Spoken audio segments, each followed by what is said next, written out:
Hello friends, எல்லோரும் நல்லா இருக்கீங்களா? பாருங்க, நம்ம இந்த கிழங்கு வச்சு தான் ஒரு சூப்பரான கிழங்கு பக்கோடா ரெசிபி செய்ய போகிறோம். ரொம்பவே டேஸ்டியாக இருக்குங்க. அதே சமயத்தில் ரொம்பவே கிறிஸ்பியாக இருக்கும். இது பார்த்தீங்கன்னா 1 கேஜி, இங்கே 25 ருபீஸு. உங்கள் ஊர்லலாம் என்ன ரேட் அப்படின்னு சொல்லுங்கள். நான் இதில் ஒரே ஒரு கிழங்கு மட்டும்தான் எடுத்து நான் இந்த ரெசிபிக்கு ரெடி பண்ண போகிறேன். இந்த ஒரு கிழங்கே நமக்கு 1/2 கேஜி கிட்ட வருங்க. நான் 1/2 கேஜி கிழங்கு எடுத்து தான் தோல் சீவிட்டு சுத்தமாக நம்ம வாஷ் பண்ணிவிட்டு அதுக்கப்புறம் நம்ம இந்த பக்கோடா ரெசிபியை ரெடி பண்ணலாம். அதுக்கு என்னென்ன பொருள் வேணும்னு நான் சொல்கிறேன். பாருங்கள், நல்லா இதை நம்ம தோலெல்லாம் எடுத்துட்டு க்ளீனாக வாஷ் பண்ணி எடுத்துகிட்டு வந்துட்டேன். இப்போ நம்ம என்ன செய்யணும்னா, பாருங்கள், இந்த மாதிரி நம்ம கேரட் சீவோம் இல்லைங்களா, அதை எடுத்துக்கணும். அதில் சின்ன சின்ன ஹோல்ஸ் இருக்கிறதுல சீவக்கூடாது. அதில் பெரிய ஹோல்ஸாக இருக்கிறதுல தான் சீவணும். அப்போ தான் நமக்கு கொஞ்சம் பெருசு பெருசாக குச்சி குச்சியாக வரும். அப்படி வரப்போ தான் நம்ம அதை மாவில் கலக்கி நம்ம செய்கிறப்போ ரொம்பவே கிறிஸ்பியாக இருக்கும். ரொம்ப குட்டி குட்டியாக இருக்கிறதுல நம்ம சீவணும்னா நல்லாவே வெந்து போயிடும். அந்த அளவுக்கு நமக்கு ஒரு கிறிஸ்பினஸ் கொடுக்காது. பாருங்கள், நல்லா ஃபுல்லாகவே நான் ஒரு கிழங்கு ஃபுல்லாக சீவி எடுத்துகிட்டு வந்துட்டேன். ஒரு கிழங்குமே நமக்கு பாருங்கள் எவ்வளோ கிடச்சிருக்குதுன்னு.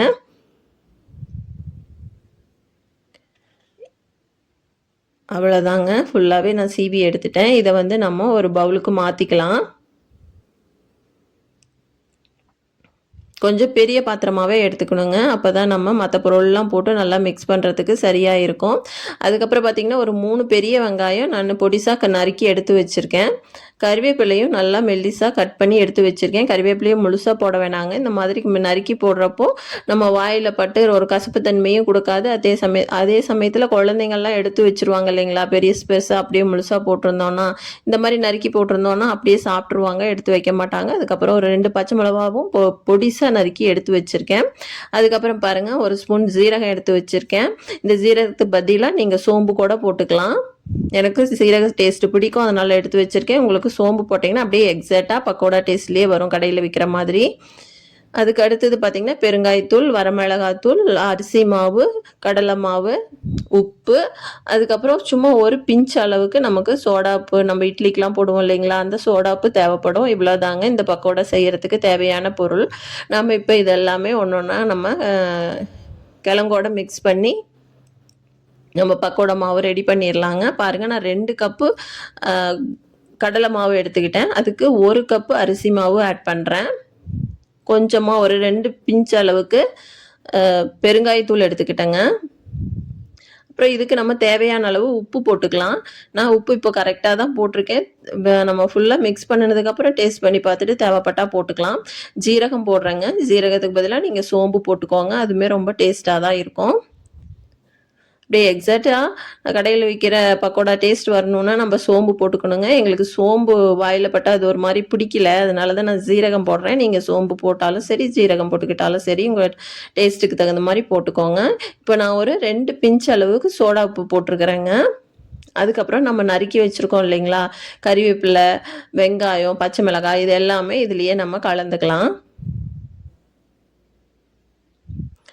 நம்ம கொஞ்சம் கொஞ்சமாக தண்ணி ஊற்றி நல்லா ஒரு திக்கான கன்சிஸ்டன்சிக்கு பிசையணுங்க.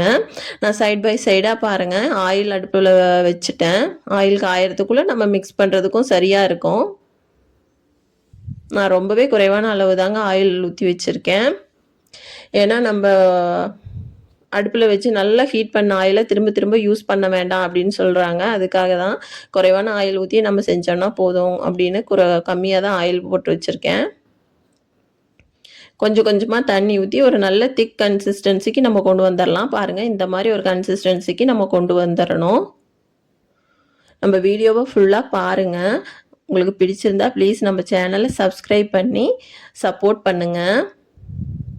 பாருங்கள், இந்த மாதிரி அள்ளி போடுற மாதிரி தாங்க இருக்கணும். நம்ம இதை வடையாக தட்டியோ இல்லை உருண்டையாக உருட்டியோ போடக்கூடாதுங்க. அப்படியே அள்ளி அள்ளி தான் போடணும். இப்போ அடுப்பு பக்கத்துலேயே ஒரு பாத்திரத்தில் தண்ணி வச்சுக்கணுங்க. அப்போ தான் கை நலிச்சு நமக்கு போடுறதுக்கு சரியாக இருக்கும். பாருங்கள், எண்ணெய் காஞ்சிருச்சான்னு நம்ம டெஸ்ட் பண்ணிக்கணும். ஒரு சின்ன பீஸ் எடுத்து போட்டோம்னா உடனே டக்குன்னு மேலே எழுந்து வந்துச்சுன்னா எண்ணெய் காஞ்சிருச்சு, கரெக்டான இப்போ ஹீட்டில் இருக்குது, நம்ம போட ஆரம்பிக்கலான்னு அர்த்தங்க. பாருங்கள், இந்த மாதிரி நமக்கு ஒரு 4 விரலுக்கு நம்ம அள்ளுறப்போ எவ்வளோ வருதோ அப்படியே சின்ன சின்னதாக கிள்ளி கிள்ளி போடுற மாதிரி போட்டுக்கணுங்க. நிறைய அள்ளி போடக்கூடாது, சும்மா ஒரு ஸ்பூன் அளவுக்கு எடுத்து போட்டோம்னா போதும். குட்டி குட்டியாக நம்ம கிள்ளி போடுறப்ப தாங்க அந்த ஒரு கிறிஸ்பினஸ் இருக்கும். நல்லா பெருசு பெருசாக நம்ம பெரிய போண்டா மாதிரி போட்டோம் அப்படின்னா ஒரு சாஃப்ட்னஸ் கொடுத்துருங்க, கிறிஸ்பியாக இருக்காது. இந்த மாதிரி நம்ம குட்டி குட்டியாக போடுறப்ப தான் நம்மளுக்கு அப்படியே நம்ம கிழங்கு சீவணும் இல்லைங்களா, அதெல்லாம் நல்லா குச்சி குச்சாக நீட்டிக்கிட்டே இருக்கும். அதெல்லாம் நல்லா கிறிஸ்பியாக நமக்கு கிடைக்கும். சாப்பிட்றப்ப நல்ல ஒரு கிறிஸ்பினஸ் இருக்குங்க, ரொம்ப டேஸ்டியாக இருக்கும். பாருங்கள், நம்ம ஃபஸ்ட்டில் சென்டரில் போட்டோம் இல்லைங்களா, அதெல்லாம் வெந்துருச்சு. ஓரத்தில் போட்டதெல்லாம் லைட்டாக மாவாகவே இருக்குது. அதனால் நம்ம சென்டரில் போட்டதெல்லாம் ஓரத்துக்கு தள்ளிடலாங்க. ஓரத்தில் இருக்கிற பக்கோடாலாம் சென்டருக்கு தள்ளி எல்லாம் ஈவனாக வேகிற மாதிரி பண்ணிக்கலாம். நம்ம இது பெரிய கடாயாக வச்சு நிறைய ஆயில் போட்டு நம்ம செய்கிறப்போ இந்த மாதிரி ப்ராசஸ்லாம் இருக்காதுங்க. அப்படியே நம்ம அரிக்கரண்டி வச்சு ஒரு பெரட்டி விட்டோம்னா போதும். நம்ம குறைவான எண்ணெய் ஊற்றி நம்ம செய்கிறப்ப தான் இந்த மாதிரி நம்ம இந்த மைக்கோதி குச்சை வச்சு நம்ம அதில் எந்த இடத்துல அதிகமாக வெந்திருக்குதோ அதை வந்து வேறு பக்கம் திருப்பி விட்டுட்டு சென்டரில் இருக்கிறத ஓரத்துக்கு கொண்டு வந்துட்டு ஓரத்தில் இருக்கிறத சென்டருக்கு கொண்டுட்டு வர மாதிரி இருக்கும். பாருங்கள், கிட்டத்தட்ட நமக்கு எல்லாமே ரெடி ஆயிடுச்சு. அதே மாதிரி மேல் பக்கத்தை மாற்றி போடணுங்க. கீழ்ப்பக்கமாகவும் கீழ்ப்பக்கத்தை மேல் பக்கமாகவும் திருப்பியும் விடணும். இந்த வேலைகள்லாம் நம்ம அதிகமாக எண்ணெய் ஊற்றி பெரிய வடை சட்டியில் போடுறப்போ நமக்கு இந்த பிரச்சனைகள்லாம் இருக்காதுங்க. அப்படியே டக்குன்னு நம்ம போட்டோமா எடுத்தோமா அப்படிங்கிற மாதிரி இருக்கும். கரண்டியில் ஒரு பெரட்டி விட்டோம்னாலே போதும், எல்லாம் நல்லாவே பிறண்டு வந்துடும்.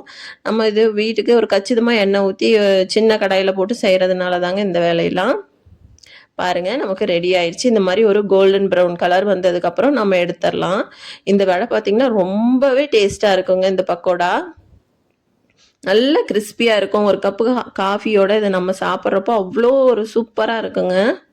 நீங்கள் மறக்காமல் இந்த ரெசிபி ட்ரை பண்ணி பாருங்கள். கிழங்கு கிடச்சிச்சின்னா அவ்வளோ ஒரு ருசியாக இருக்கும். நம்ம பருப்பாட்டி வடையாக செஞ்சு தட்டி போட்டு நம்ம செய்கிறத விடவே இது நமக்கு ஈஸி தாங்க. கடலை மாவு அரிசி மாவு இருந்துச்சுன்னா போதும், ஈஸியாக நம்ம இதை செஞ்சிடலாம். டேஸ்ட்டும் பார்த்திங்கன்னா அதை விடவே வடையாக செய்கிறப்போ கிடைக்கிற டேஸ்ட்டை விடவே இது ரொம்பவே சூப்பராக இருக்கும். நல்ல கிறிஸ்பியாக இருக்குங்க. வடை கூட ஆறி போயிடுச்சுன்னா ஒரு சாஃப்ட்னஸ் கொடுத்துருங்க. நம்ம கிழங்கு வடையெல்லாம் நல்லா ஒரு மாதிரி அப்படியே ரொம்ப சாஃப்டாக அப்படியே வதன்னு ஆன மாதிரி ஆயிரும். ஆனால் இது ஆறிச்சுன்னா கூட நல்லா கிறிஸ்பியாகவே தாங்க இருக்கும். மறக்காமல் நீங்கள் இந்த ரெசிபிஸ் ட்ரை பண்ணி பாருங்கள். ட்ரை பண்ணி பார்த்துட்டு எப்படி இருக்குன்னு சொல்லுங்கள். நம்ம சேனலுக்கு சப்ஸ்கிரைப் பண்ணி ப்ளீஸ் நம்ம வீடியோஸ்லாம் ஷேர் பண்ணுங்கள். ஒரு லைக்கும் அப்படியே கொடுத்துருங்க இது பிடிச்சிருந்துச்சுன்னா. அவ்வளோதாங்க, 2 பேட்ச் 3 பேட்ச் போட்டால் போதுங்க. மித்ததெல்லாம் மித்த மாவெல்லாம் அப்படியே எடுத்து நான் ஃப்ரிட்ஜில் தான் வைக்க போகிறேன். நாளைக்கு லஞ்சுக்கு எதுவுமே நான் பொரியல் செய்ய போகிறது இல்லைங்க. இதை தான் நான் செஞ்சு ஸ்கூலுக்கு கொடுக்க போகிறேன். பொரியலாகவும் வச்சுக்கலாம், அது மாதிரி நம்ம சாதத்துக்கு போட்டு வச்சுக்கலாங்க. அந்த மாதிரி தான் நான் செஞ்சு கொடுக்க போகிறேன். பாருங்கள், அவ்வளோதான், 3வது பேட்ச் போட்டுட்டேன். இது 3 பேட்சே போதும் நமக்கு. மீதி மாவை அப்படியே நான் ஃப்ரிட்ஜில் வைக்கிறேன். ஆனாலும் நம்ம ஃப்ரிட்ஜில் வைக்கிறப்போ எந்த ஒரு மாற்றமுமே இருக்காதுங்க. டேஸ்ட்டோ அதனுடைய டெக்ஸ்சர் எதுவுமே மாறாதுங்க. ரொம்ப நல்லாவே இருக்கும். நம்ம எடுத்து காலையில் ஒரு 10 நிமிஷம் 5 நிமிஷத்துக்கு முன்னாடி வெளியில் எடுத்து வச்சுட்டு நம்ம செஞ்சோன்னா நல்லாவே இருக்கும். புளிப்பாகி போகிறதோ இல்லை வேறு எந்த பிரச்சனையுமே இருக்காது, நல்லாயிருக்கும். நம்ம ஒன்ஸ் மிக்ஸ் பண்ணி வச்சிட்டோன்னா ஒரு நாள் ஃபுல்லாக ஃப்ரிட்ஜில் வச்சு கூட நம்ம நெக்ஸ்ட் டைம் செய்யலாங்க. நல்லா தான் இருக்கும். ஒரு நாள் வரைக்கும் இதை நம்ம வச்சு செய்யலாம். அவ்வளோதாங்க, நமக்கு 3 பேட்சுமே ரெடி ஆகிடுச்சு. பாருங்கள், எவ்வளோ சூப்பராக இருக்குது பார்க்குறதுக்கே. அப்படியே குச்சி குச்சா மேலே நீட்டிகிட்டு இருக்குது இல்லைங்க, அதெல்லாம் அவ்வளோ ஒரு கிறிஸ்பினஸ்ஸாக இருக்கும்.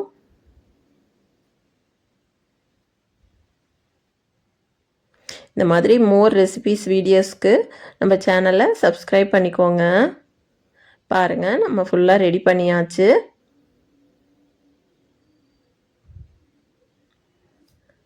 இதை நம்ம ஒரு கப் காஃபியோட சூப்பராக சாப்பிட வேண்டியது தாங்க இனிமே. பாருங்கள், பார்க்குறதுக்கே எவ்வளோ ஒரு லுக் வைஸ் சூப்பராக இருக்குன்னு.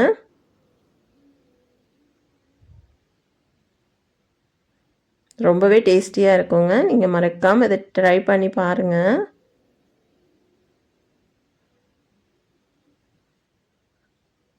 Bye friends, bye.